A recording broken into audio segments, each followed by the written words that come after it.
Salam, hər vaxtınız xeyir olsun. Sınaq 61-in izahını verəcəyik. Nərgiz Nəzəf 250 sınaq test toplusundan. Deməli, əvəzlik pronoun mövzusunun ayrıca bir bölməsi hesab edilən indefinite, negative and defining pronoun mövzusunun deməli, qaydaların cəmləndiyi 30 sualdan ibarət bir sınaqdır.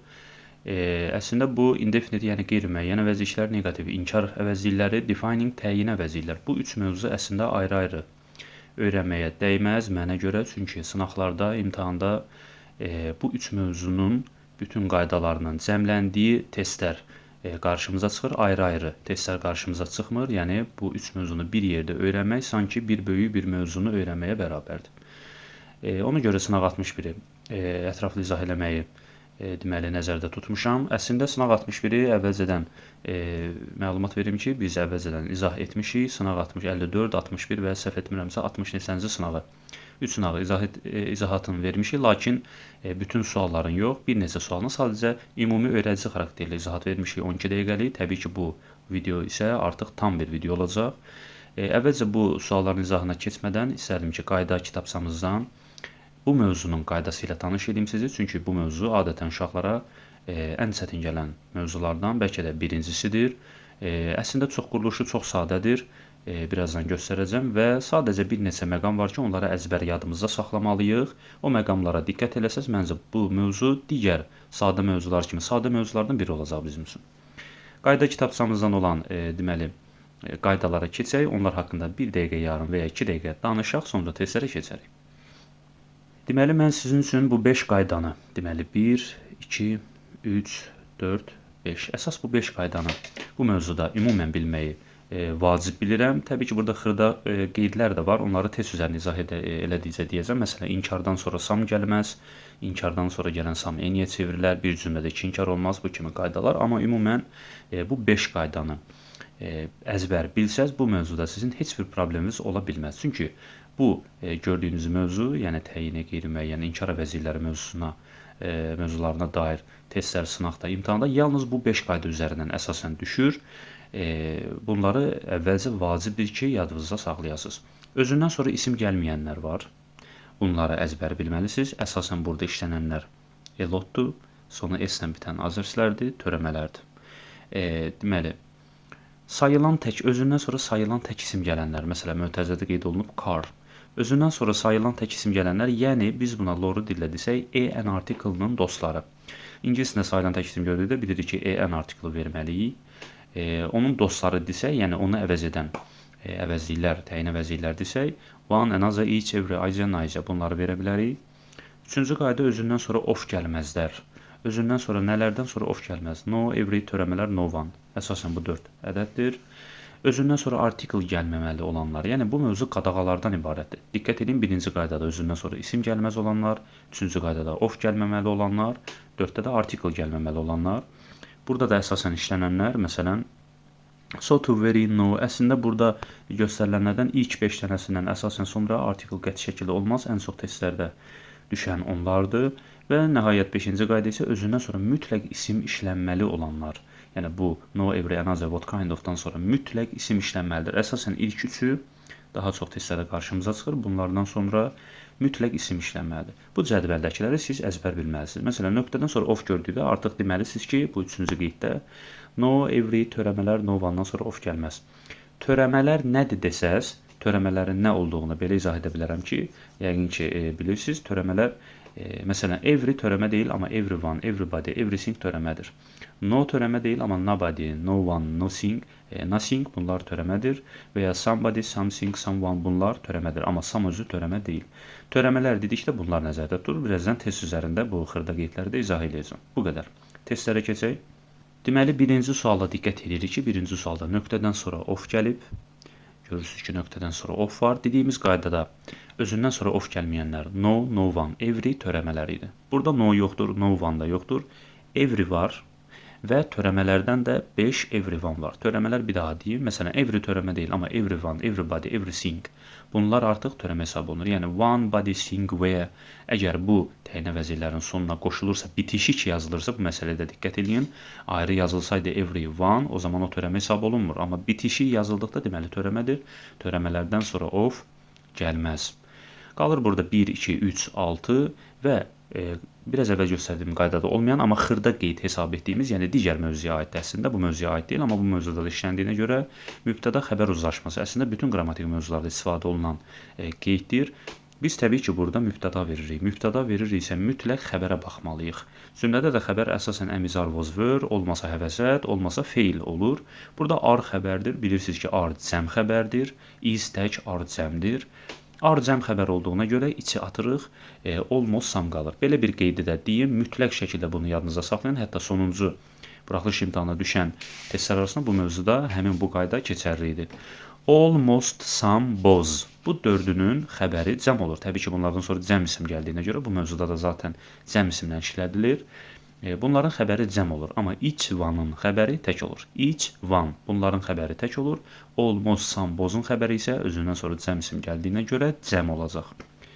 Yəni buna görə xəbərimiz are cəm olduğuna görə cavab qalacaq 1, 2, 3 A variantı. İkinci suala baxırıq. İkinci sualda nöqtədən sonra, əsasən nöqtədən sonraya baxacaq. Niyə? Çünki biraz öncə qaydadan izah etdiyimizdə gördünüz ki, nöqtədən sonra bu olar, bu olmaz. Əsasən nöqtədən sonralara diqqət eləməliyik ki, biz burada artıq belə deyək, ipin ucunu əlimizə alaq. Geri qalanı qaydalardan özü rahat gəlir. Baxırıq ki, nöqtədən sonra bir şey yoxdur. Yəni artıq burada əslində məsələn isim yoxdur ki, biz nələri sataq, of yoxdur. O zaman ümumi qaydaları keçək. Məsələn, cavablara baxıram ki, every of deyilən bir şey yoxdur. Qaydadan gördük ki, everydən sonra of gəlməz. Yəni özündən sonra of gəlməyənlərin içində every də var. Sonra belə bir məsələ dedik. Dedik ki, təsdiq cümlədə some, inkardan sonra isə any işlənir. Yəni bu cümlə, şərtdəki cümlə təsdiqdir. Təsdiq cümlədə any işlənməz. Any inkar və sual cümlələrində işlənər. Təsdiq cümlədə isə some işlənər. Yəni some-la any eyni ailədəndir. Mənası da eynidir bir qədər. Sadəcə təsdiq cümlədə some işlənir. Cümlə inkar olduqda isə inkardan sonra gələn some any-yə çevrilir. Ona görə cavabımız daha doğrusu 5 və 6-cı bəndləri, any olan bəndləri atırıq. Çünki şərtdəki cümlə təsdiqdir. Təsdiqdə any-nin nə işi var? Qalır 1, 3, 4. Burada da diqqət edirik ki, ümumiyyətlə tərcüməyə görə the new principal had changed. Yeni direktor dəyişdi məktəbdə.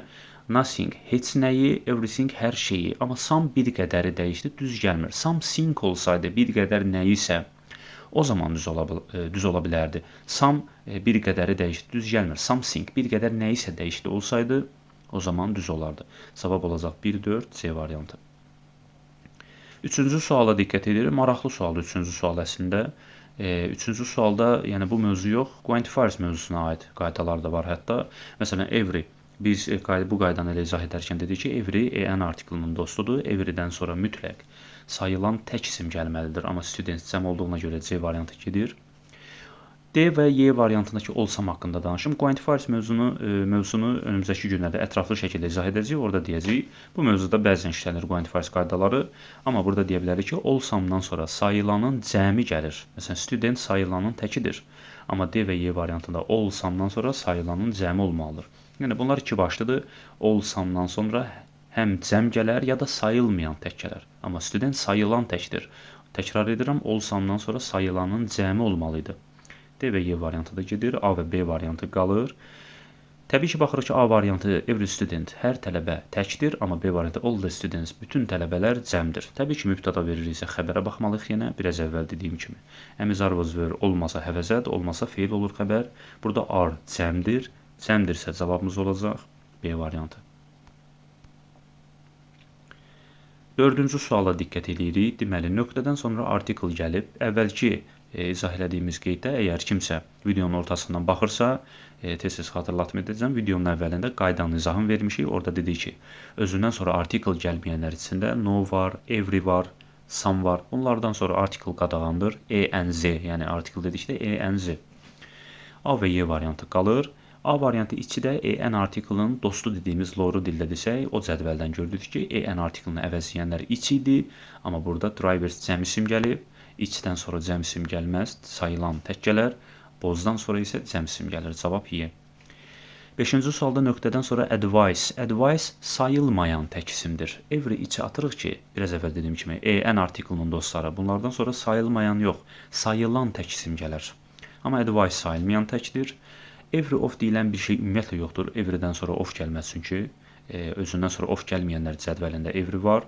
D və C variantına baxırıq. Bozdan sonra dedik ki, yalnız cəm isim gələr. Boz əslində quantifiers mövzusunda few, a few, many, both, several onların zərgəsindədir. Yəni bunlardan sonra yalnız cəm isim gələr. Amma oldan sonra cəm isim də gələr, sayılmayan tək isim də gələr. Bəzən uşaqlar qarışdırırlar, elə bilirlər ki, oldan sonra, a lot of-dan sonra ancaq cəm isim gəlməlidir. Xeyr. Tək isim də gələ bilər, amma sayılmayanın təki, sayılanın təki yox. Cavab D variantı. 6-cı sualda deməli biz həmin 5 qayda izah elədik videonun əvvəlində. Orada 5-ci qayda var idi ki, everydən sonra mütləq isim olmalıdır. Every müstəqil işlənə bilən təyinə vəzi deyil. Everydən sonra mütləq isim olmalıdır, amma burada about sözünü gəlib olmaz. Everydən sonra isim olmalı idi. Cavablarda baxırıq ki, any də var, some da var. Some any gördükdə deyirik ki, bu qaydanı mütləq işlətməliyik. Some any eyni ailədəndir. Təsdiq cümlədə some işlənir, inkar və sual cümlələrdə in işlənir. Şərtdəki cümlə təsdiqdir. Təsdiqdə niyə ini verməliyəm? Təsdiq cümlədə sam işlənir. Qalır Y və D variantı. Tərcüməyə keçirik, çünki məncə qrammatika bitdi. She told the police, o dedi polislərə about the robbery, oğurluq haqqında some bir qədər dedi, yoxsa everything hər şeyi dedi. Təbii ki, tərcüməyə görə hər şey uyğun gələcək. Something olsaydı bir qədər nəyisə dedi, o zaman düz olardı. Amma some bir qədər dedi, düz gəlmir. 7-ci sualda özündən sonra, nöqtələrdən sonra of gəlib. İlk videonun əvvəlində dediyimiz 5 qaydada özündən sonra of gəlməzlər var idi, orada törəmələr var idi. Everybody bilirsiniz ki, törəmədir. Everydən sonra of gəlməz dedik. İkinci yoxsa birinci sualda mən törəmələr haqqında danışdım. Yenə törəmələrdə, hətta qayda izahında da danışdım. Yenə törəmələr deyim bilməyənlər üçün. Törəmə every deyil, everybody, everything, everyone bunlardır. No deyil, nothing, no one, nobody bunlardır. Something, someone, somebody bunlardır. Yəni every, no, some törəmə deyil. Body, one, thing sonuna artırıldıqda bitişik formada o zaman törəmə olur. A, D, C variantı qalır əlimizdə. Diqqət edirik ki, N-ni də işlətmirik. Şərtdəki cümlə təsdiqdir və N ilə ümumiyyətlə cümlə başlamaz. Təbii ki, bu söhbət samın N-sindən gedir. İngiliscəsində başqa N də var, istənilən mənasında. Təsdiqdə də, inkarda da işlənə bilər. Bu N isə, bu mövzuda işlənən N isə təsdiq cümlədə işlənə bilməz. A və C variantı qalır. Təbii ki, biz mübtəda veririksə xəbərə baxmalıyıq. Xəbər əmizar deyilsə, həfəzət deyilsə, əsasən nə olur? Feil olur. Feilimizin də sonunda S var. Bilirsiniz ki, xəbərin sonunda S, yəni feilin sonunda S olduqda xəbərimiz tək olmalıdır. Olun xəbəri cəm olur. Biraz əvvəldə dedim, imtahana düşmüş qaydadır. All, both, some, mostun xəbəri özündən sonra cəm isim və ya cəm bildirən əvəzi gəldikdə xəbəri cəm olur. Amma each one-ın xəbəri hər zaman təkdir. 8-ə incorrect yanlış variantı istəyir. Təbii ki, cavab D olacaq. Çünki everydən sonra of gəlməz. Özündən sonra of gəlməyənlər üçün every var. Digərləri düzdür. 9-a düz variantı istəyir. Nöqtədən sonra of gəlib. Everydən sonra of gəlməz. No-dan sonra of gəlməz. Videonun əvvəlində izah etdiyim qaydada özündən sonra of gəlməyənlər üçün də no, every, no one törəmələr var idi. Qalır B7. Şərtdəki cümlə görürsünüz ki, inkarlıq var nöqtədən əvvəl. İnkardan sonra sam gəlmir. İnkardan sonra gələn sam iniyə çevrilməlidir. Cavab qalır D və Y variantı və həmçinin xırda qeydlərdən biri bir cümlədə 2 inkar olmaz. Bilirsiniz ki, inkar əvəzliklərindən no, neither, none, never, hardly bunlar inkar əvəzlikləridir. Yəni nobody, nothing törəmələr də həmçinin cümlədə bir inkar zaten can't var. İkinci inkar olmaz. Cavab qalır D. Any inkar deyil. Any inkarda işlənəndir. 10-cu sualda, baxırıq ki, 10-cu sualda söhbət nədir? 10-cu sualda birinci cümlə, yəni bu nöqtəyə qədər olan bu cümlə təsdiq cümlədir. Təsdiq cümlədə n işlətmək olmaz, zaten yoxdur. Yəni mən həmişə birinci sizin də ağlınıza bu qayda gəlməlidir. Sam n olan cavabları gördükdə. Məsələn, mən burada Y variantı everini atıram. Çünki everydən sonra mütləq isim gəlməlidir. Videonun əvvəlində izah elədiyim 5-ci qeyddə every müstəqil işlənə bilməz. Everydən sonra mütləq sayılan tək isim gəlməlidir. C variantının ikinci tərəfindəki də everydən, ikinci nöqtədən sonra da isim gəlməyib. Ona görə C variantında atıram. Deməli, ikinci nöqtədən sonra xəbərimiz was təkdir. Bozun xəbəri bilirik ki, all, both, some'ın xəbəri nə olur? Cəm. All, both, some'ın xəbəri cəm olur. Çünki onlar əsasən canlını bu mövzuda, yəni söhbət bu mövzudan gedir. Bu mövzuda əsasən onlar canlını ifadə etdiyinə görə onların xəbəri cəm olur. Cavab qalır D.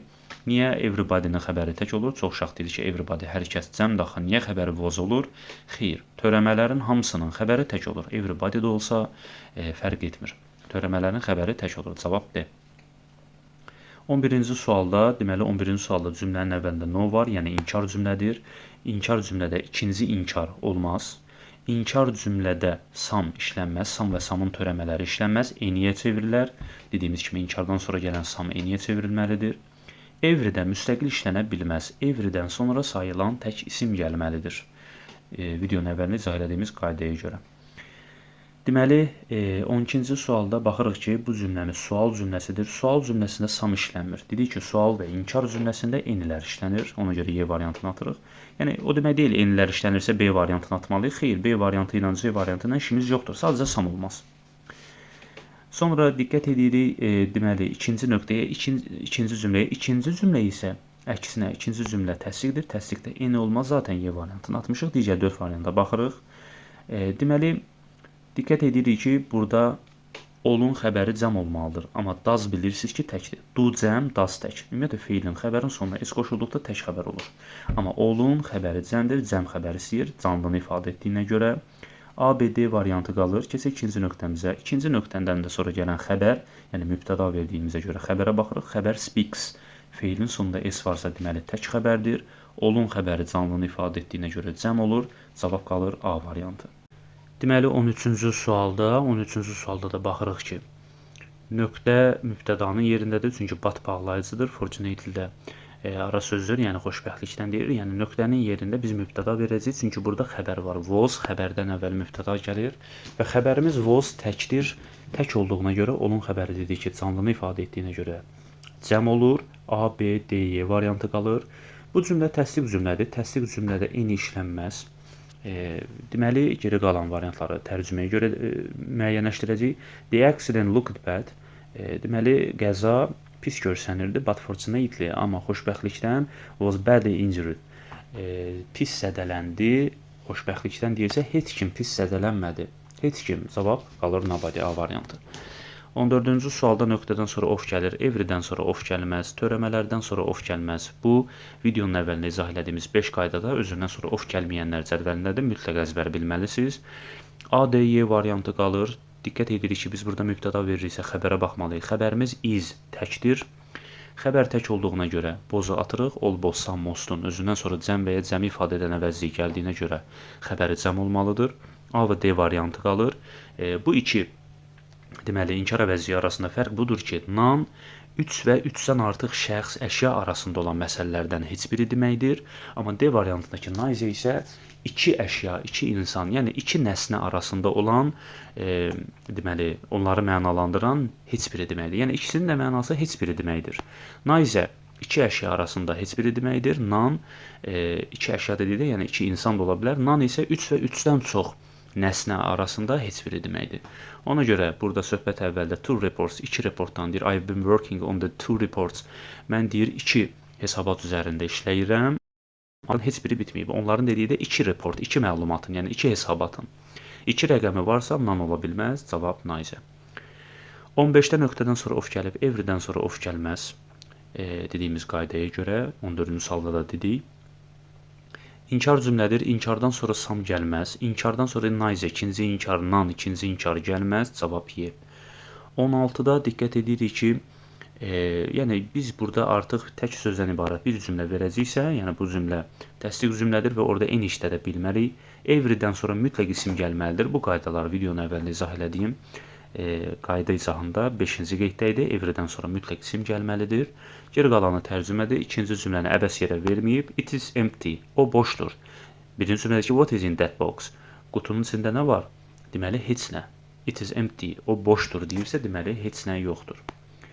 17-ci sualda, deməli, 17-ci sualda baxırıq ki, təsdiq cümlədir. Təsdiq cümlədə eni işlənməz.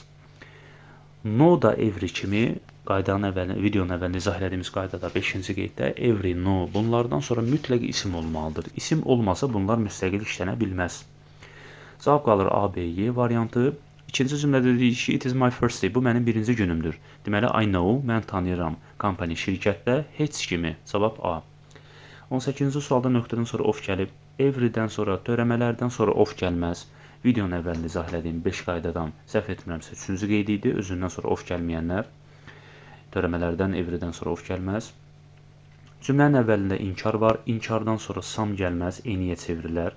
İnkardan sonra none, ikinci inkar gəlməz. Bilirsiniz ki, none, no, never, hardly, neither, nobody, nothing bunlar da inkarlıq bildirir. Qalır C variantı. Təkrar deyirəm, any inkar deyil. Any inkardan sonra işlənəndir. Yəni any inkar deyil, any inkarı istəyəndir əksinə. 19-cu sualda deməli diqqət edirik ki, burada qayda olaraq nə var? Baxıram ki, qayda hələ görə bilmirəm. John invited to his birthday party. Burada hələ ki, qayda olaraq heç nə görmədim. O zaman belə tərcümə eləyək. İkinci cümləni tərcümə eləyək. Adətən belə suallarda ikinci cümləni sırf mənanı düzgün qeyd etməyə görə verirlər. He wanted to be alone on that day. O gün to be alone, yalnız olmaq istəyir. Deməli, o dəvət etdi. Nobody, heç kimi, bəli. Tərcüməyə görə A variantı. 20-ci sualda diqqət edirik ki, every'ni atırıq ki, every'dən sonra videonun əvvəlində izah elədiyim qaydaya görə isim gəlməlidir. İsim olmasa olmaz. Burada on sözünü gəlib. A, B, C, Y variantı qalır. Təsdiq cümlədə any və any'nin törəmələri işlənməz, some işlənər. Any və any'nin törəmələri inkar və sualda işlənir. Geri qalanını tərcümə eləməliyik. It was completely empty. O tamamilə boşdur. O tamamilə boşdur deyiriksə, avtobusda heç kim, no one, heç kim yoxdur. Bəli, 20 sualdan ibarət imiş uşaqlar bu mövzu. Mən elə düşünürdüm ki, 30 sualdan ibarətdir. Məncə bu 20 sualda mən belə düşünürəm ki, bu mövzuya dair bütün qaydaları, qeydləri izah etdik. Yəni, çox lazımlı qeydlərdir bu mövzu şagirdlər üçün. Bəlkə də ən birinci çətin gələn mövzulardandır, amma videonun əvvəlində izah elədiyim 5 qaydanı əzbər bilsəz, bu mövzu artıq siz üçün ən sadə mövzulardan biri olacaq. Təşəkkürlər, diqqətiniz üçün.